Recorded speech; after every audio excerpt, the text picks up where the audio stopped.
입양 가정에서 학대를 받다가 안타깝게 세상을 떠난 정인이를 추모하는 목소리는 여전합니다. 그리고 정인이 양부모의 처벌 수위에 대해서도 논의 중에 있는데요. 문제는 이번 사건 이후에 애꿎은 입양 가정들이 고통을 받고 있다고 합니다. 입양 상담 요청도 눈에 띄게 줄었다고 하고요. 자, 투데이 핫이슈 인터뷰 김지영 전국 입양가족연대 사무국장 연결해서 관련 내용 나눠보도록 하죠.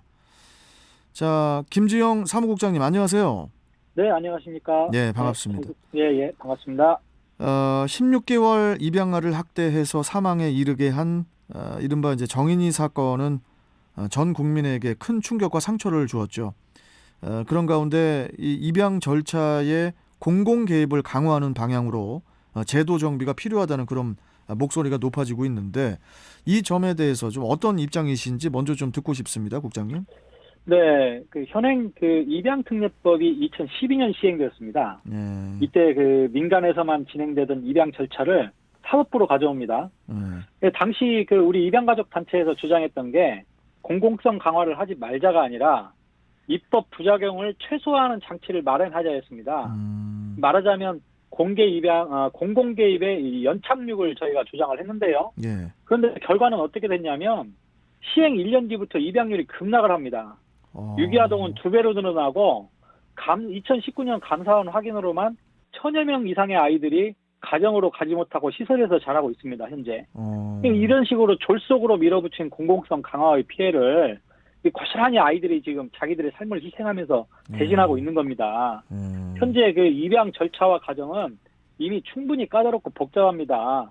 보통 사람들도 입양 부모 자격이 엄격하다는 사실을 잘 알고 있습니다. 지금은 현행 입양특례법의 입법 부작용을 개선하는 공공 개입이 매우 절실한 상황이라고 저희들은 보고 있습니다. 뭐 지금도 이제 입양 절차에서 국가의 역할이 없는 것은 아니잖아요. 네. 뭐 입양 특례법에 따라서 이 아이를 입양하려는 양부모는 뭐 보유 재산 수준이라든지 또 아동 학대, 뭐 가정 폭력, 또 성폭력과 같은 범죄 경력 유무 등을 포함한 그 필수 서류를 가정법원에 제출을 하고 그리고 이제 또 허가를 받는 건데. 네, 맞습니다. 이 문제는 이 예비 양부모를 심사하는 과정이 이게 좀 형식적인 게 아니냐 이런 얘기가 또 있거든요. 이 부분에 대해서는 어떻게 생각하십니까? 현재 입양 자격을 얻기 위해서 챙겨야 할 서류가 24가지입니다. 심리검사는 기본이고 재산 서류, 범죄 기록까지 이 부부가 가진 모든 걸 보여줍니다. 심지어는 IQ 검사도 합니다. 가정 방문은 총 4번을 받습니다. 불시 가정 방문까지 포함해서 입양기관에서 2번, 법원 가정조사관이 2번 이렇게 방문을 합니다. 심층 인터뷰도 2번씩 합니다. 다만 사람에 대한 판단을 결국은 사람이 하는 건 이건 어쩔 수 없는 이 부분이고요. 이게 감추고 있는 인간의 악마성을 찾아내는 건 저는 신의 영역이라고 생각합니다. 그렇죠. 그게 뭐 쉽지 않은 건데. 그것이 우리나라 아동 학대 통계로 나타나고 있다고 보고요. 그 영역은 이 모든 이 가정에서 다 일어납니다. 그리고 유감스럽게도 친부모와 혈족에 의한 학대가 95% 이상입니다. 죄송하지만 입양 가정의 학대는 전체 가구에서 입양 가구를 비례해도 아주 적은 수치를 보이고 있습니다. 그러니까 만약에 특정한 가정 형태에서 굳이 찾아서 대책을 마련하겠다면 저는 입양법이 아니라 보편적인 아동 학대법에서 이 해법을 찾는 게 타당하다고 생각을 합니다. 최근에 문재인 대통령이 정인이 사건의 재발 방지 대책으로 입양 후 양부모가 일정 기간 내에 입양을 취소하거나 입양 아동을 바꿀 수 있는 조치가 필요하다 이렇게 이제 언급을 해가지고 또 논란이 좀 일고 있지 않습니까? 네.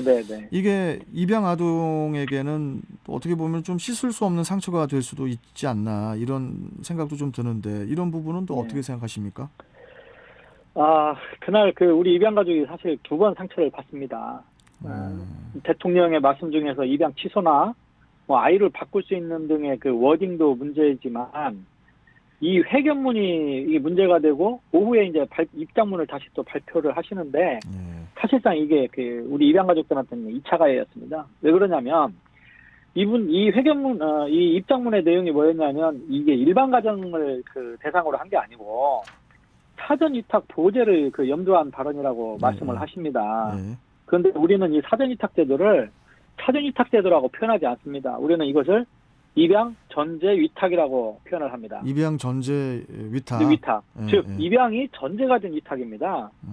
이게 무슨 말이냐면, 그 현행 입양특례법 시행 이후에 입법 부작용으로 이게 공백이 생기는데, 예. 이게 뭐냐면 아이와 부모와의 그 애착 관계가 굉장히 중요한데, 그렇죠. 이것의 제도화가 안 돼 있는 겁니다. 예. 그래서 이것을 민간에서 우회해서 선택한 방식이 바로 이 위탁이라는 제도를 활용하는 거였거든요. 예, 예. 그래서 입양가족 단체에서 그 입양가족 단체와 민간의 차원에서 입법의 공백을 메꾸어서 이렇게 실질적으로 입양 부모와 예비 입양 부모와 아이와의 어떤 애착 관계를 현실화시키는 게 지금 그 입양 전제 위탁이거든요. 예. 근데 대통령께서 말씀하신 대로 사전 위탁제를 염두에 두고 취소나 예를 들어서 뭐 바꾼다든지 이런 표현을 썼다라고 말씀하시면 과연 이분이나 혹은 청와대에서 정말 이 사전 위탁제 혹은 입양 전제 위탁제도의 내용을 충분히 이해하고 하신 말씀인가? 이 부분 정말 매우 안타깝게 생각하고 있습니다. 네. 자, 그러면 사무국장님. 네네. 우리나라는 뭐 사례가 그렇고 유럽 대부분 나라에서는 입양 절차 주도권을 누가 갖고 있습니까? 유럽 쪽은? 우리나라 그 입양 절차 주도권도 보건복지부하고 사법부가 가지고 있어요. 네. 실무를 입양기관이 할 뿐이지, 네. 뭐 하여튼 입양에 대한 감사, 조사, 결정 권한은 보건복지부와 사법부가 나누어서 가지고 있습니다. 그리고 유럽이나 다른 나라도 입양에 대한 주도권은 당연히 국가가 가집니다. 아동에 대한 문제이기 때문에요. 다만 실무는 미국은 민간과 공공이 동시에 같이 하고 있고요. 미국은? 예. 보통 인구가 한 500만 정도 되는 북유럽 국가들이 입양 건수가 손가락 안에 꼽습니다. 거기는 국내 입양 건수가. 대신에 해외 입양 건수는 굉장히 많습니다. 왜 해외 입양이 더 이렇게 많죠? 거기는 해외 입양을 이렇게 보내는 게 아니라 아시안이나 다른 나라로부터 남미 쪽 나라로부터 이렇게 받아들이는 그런 해외 입양을 합니다.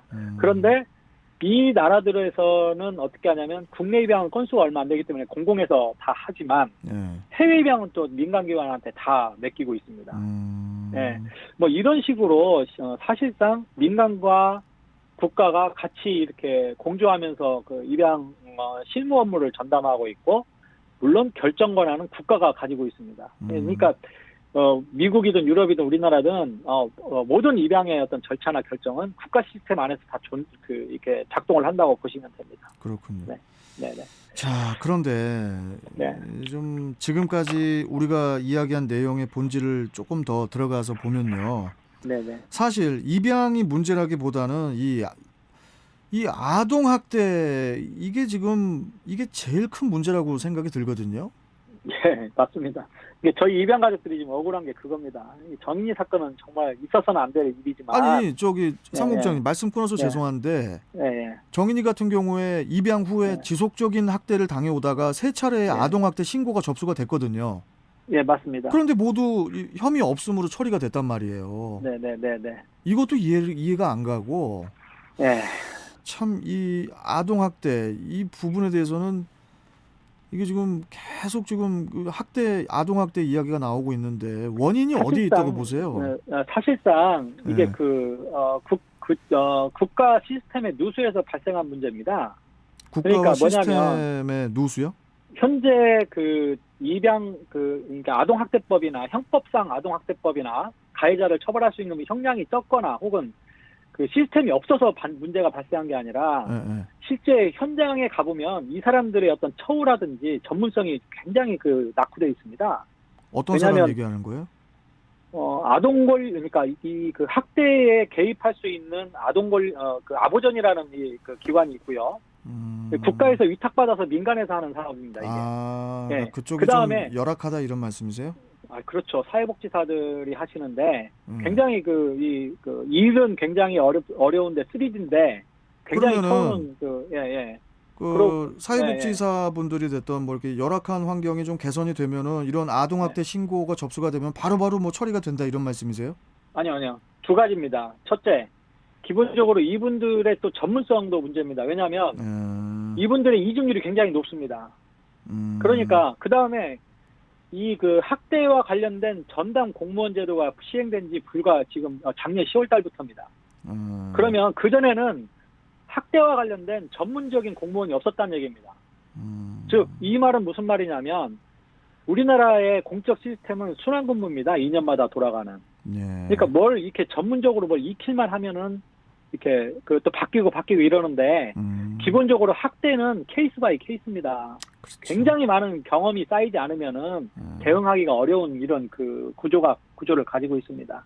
그래서 이게 공적 시스템 안에서의 이게 그 어떤 그 제도적 완비나 현장 경험에 있어서 어떤 전문성을 살리는 게 매우 중요하다고 저희는 판단하고 있습니다. 예. 아니 지금도 양어머니죠. 네네네. 정인이 양어머니 장모 씨가 지금도 네네. 자신은 학대를 한 사실이 없다 이렇게 이제 네네. 부인을 하고 있는데. 네네. 뭐 형량을 낮추기 위한 뭐 자기 변호겠죠. 네. 근데 저도 이거 보고 뭡니까 그 양 아버지하고 양 어머니가 다 목사 집안이더라고요 보니까. 네, 맞습니다. 그래서 어떻게 저럴 수 있는지 도저히 이해가 안 간다 이런 그 누리꾼들의 댓글이 지금 줄을 잇고 있는데. 그게 그 목사 집안의 아들 딸이어서가 아니고 예. 그분들이 또 다 직업도 굉장히 이렇게 사회적 그 평가로는 사회적 그렇죠. 기준으로는 맞아요. 좋은 직업을 가지고 있고 예. 학교도 그분이 기독교계 서울대라는 한동대를 나오신 분이에요, 두 분 다. 그러니까 이분들이 가지고 있는 기본적인 객관적인 수치는 굉장히 훌륭하지만 이분들 마음속에 있는 그 악마성은 맞아요. 그걸 어떻게 그걸 찾아냅니까, 사람들이. 일반 사람이. 네. 아니 근데 애기만 얘기하지 말고 이 사람이 이 췌장이 난다는 게 이게 쉬운 일입니까 이게? 그러니까 그 사람의 비극을 가지고 한 아이의 비극을 가지고 깊이 있게 다루면은 그 어떤 삶에도 이 비극적이지 않은 삶은 없죠. 그렇죠. 예. 우리가 지금은 얘가 어떻게 죽었는가에, 그러니까 정인이 개인의 죽음의 어떤 그 세부 묘사보다는 이 아이가 왜 죽음에 이르게 됐는가에 대한 과정을 꼼꼼하게 살펴보고 대책을 마련하는 것이 우리 사회에서 해야 될 일이 아닌가. 왜냐하면 이미 6개월 전에 벌써 그 캐리어에서 계모에 의해서 갇혀서 캐리어에서 학대받아 죽은 아이도 있었잖아요. 네, 맞습니다. 네, 그런 과정도 한번 세세하게 묘사를 하면 정인이만큼 걔도 비극적인 그 죽음인 거죠. 아니 뭐 아까 저희 출경돼서 또 이야기를 했지만은 아기를 또 탯줄도 안 끄는 아기를 또 죽여가지고. 맞습니다. 참 이거 계속 이런 뉴스를 전해야 되는 저의 입장도 참. 저도 이게 참 너무 진짜 되게 화가 나요. 이런 이야기를 하다 보면은. 그런데 인간 사회에서 그런 그 잔인한 그런 학대로 인한 사망은 아마 끊이지 않을 건데요. 그래서 우리 사회가 해야 될 일은 뭐냐면 이런 가 일어나기 전에 이것을 예방할 수 있는 시스템을 빨리 복구를 만들고 그 다음에 이것을 이 사전에 예방할 수 있도록 우리 사회가 다 이렇게 나서서 이 부분에 대한 그 대책을 마련을 해야 된다고 생각을 합니다. 법을 말씀하셨으니까 이 아동학대 가해자를 강력하게 처벌하기 위한 양형 기준 상향은 어떻게 보십니까? 그러니까 저는 처벌이 상향도 중요하지만 상향을 한다고 과연 이 근본적인 이게 상향이 근본적인 대책일까에 대해서는 저는 회의적입니다.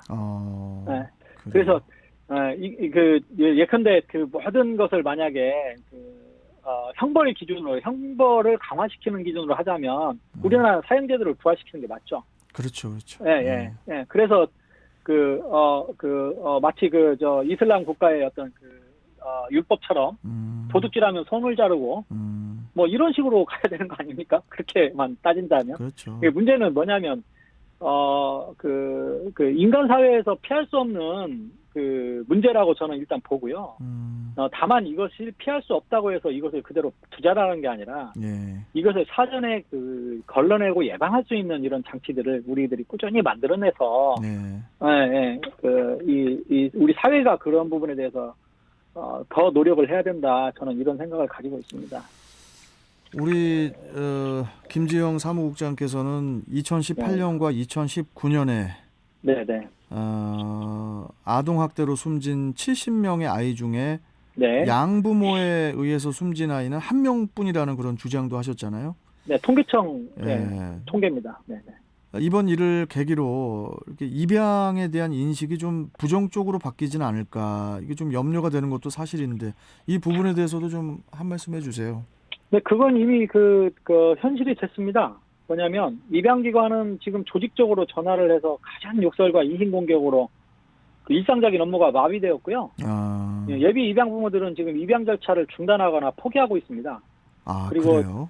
입양을 결심했던 사람들이 계속 지금 그 입양을 포기하기 위한 고민 상담을 지금 저희들한테 하고 있는 실정이고요. 더군다나 또 입양 가족들은 사회에서 주는 낙인 효과로 스스로 이렇게 일상적인 삶에서 움츠러들고 있습니다. 그런데 제가 이 사태에서 가장 큰 사실상 피해자는 누구냐면 이 당장 입양이 필요한 아이들입니다. 이게 하루에 지금 작년 통계로 2명씩 입양을 가야 되는데 지금 이 입양 절차나 모든 것들이 멈춰지면서 이게 완전히 멈춰가지고 지금 이게 중단돼 있는 상태입니다. 지금 당장 이게 통계로 잡히지는 않겠지만 내년 입양 통계에서는 이게 실체가 확실히 드러납니다. 내년에는 드러나겠죠, 수치가 나오니까. 올해 입양률이 아마 급락할 겁니다. 그런데 문제는 우리는 이걸 단순히 아라비아 숫자로 보지만 이 가정에서 자라야 될 아이들이 이게 사실상 이게 집단 시설로 가서 자기 삶을 시작했다라는 이게 그 실체거든요. 결국은 이 책임은 누가 대신하지 않습니다. 이 말도 못하는 아이들이 죄다 이 사회에서의 문제를 짊어지고 가는 거죠. 참 더 이상 이런 안타까운 일들이 재발하지 않기 위해서는 입양 후에 그 관리 체계 강화도 되게 시급하다는 그런 의견도 많은데, 네네. 이 입양 후의 관리 어떤 식으로 이루어져야 될까요? 제가 다시 한번 말씀드리지만 입양 가정 내에서의 학대나 살해 사건은 매우 드문 확률입니다. 입양 후 관리 체제 강화가 학대를 원천적으로 없애지 못합니다. 예를 들어서 학대를 0%로 하겠다라고 한다면 얘기가 틀리지만 원래 그리고 우리가 지금 잘못 알고 있는 그 개념이 있는데 사후관리 개념이 원래 그런 개념이 아닙니다. 입양 후 사후관리는 학대 예방 차원에서의 제도가 아니고요. 이게 원래 사후 서비스입니다. 입양 후에 아이와 부모가 가정 안에서 얼마나 잘 정착하고 애착 관계를 잘 맺고 있는지를 살피고 도와주는 제도입니다. 입양 후 사후관리. 그 안에 이제 뭐 학대 예방 프로그램이 다 포함되어 있겠죠. 그렇죠. 그래서 이런 와중에 혹시 학대 징후가 발견되면 당연히 즉시 신고해서 아부전에 신고하고 경찰에 신고하도록 매뉴얼화가 이미 되어 있습니다. 그러니까 사후관리는 엄밀하게 말하면 그 90% 이상은 뭐냐면 입양 가정에 대한 포지티브한 접근 방식이지 학대 예방 중심의 네거티브한 접근은 10% 정도도 안 됩니다. 원래 입양은 또 그렇게 접근해야 맞는 거고요. 아이고 참 요새 그 아동 학대 관련한 뉴스들이 거의 뭐 코로나19 뉴스를 덮을 정도로 큰 뉴스들이 나오다 보니까 맞습니다. 참 이게 어른들이 참 이거 신중해질 수밖에 없는 그런 상황인데 또 아이들만 희생되고 있습니다. 지금. 그렇죠. 우리 김지영 그 사무국장께서 하고 싶은 말씀도 뭐 되게 더 많으실 것 같긴 합니다만은 시간을 조금 더 드릴 테니까 이번 사건을 계기로 입양을 바라보는 시선에 대해서 좀 한 말씀 마지막으로 좀 해주시죠. 저는 기본적으로 동양 문화권이 입양을 자연스럽게 받아들이기는 매우 불리한 이 문화적 토양을 가지고 있다는 걸 잘 알고 있습니다. 그래서 이렇게 다른 사람이 양육을 포기한 아이를 내 자식으로 선뜻 받아들이는 자체가 매우 특별하게 있다는 것도 제가 체험적으로 이미 알고 있고요. 그래서 당장에 이게 한국의 입양 문화가 유럽이나 서구처럼 굉장히 밝고 긍정적인 문화가 될 거라고 이렇게 낙관도 하지 않습니다. 다만 저는 우리나라의 입양 문화가 원래 입양 자체가 가지고 있는 그 본질적 마음인 사랑이라는 좋은 말이 들어가 있는데 이 말이 학대로 왜곡되거나 혹은 그 대부분의 입양 가족들이 가까이 살면서 보여주고 있는 평범한 일상이 사회적 그 사회에서 주는 어떤 부정적 낙인으로부터 뭐 위협받고 이런 일은 좀 없으면 좋겠다는 이런 소박하지만 소박한 바람을 가지고 있습니다. 그렇군요. 네. 우리 저 전국 입양가족 연대의 그 정인이 사건 이후로 그렇게 전화가 빗발칩니까?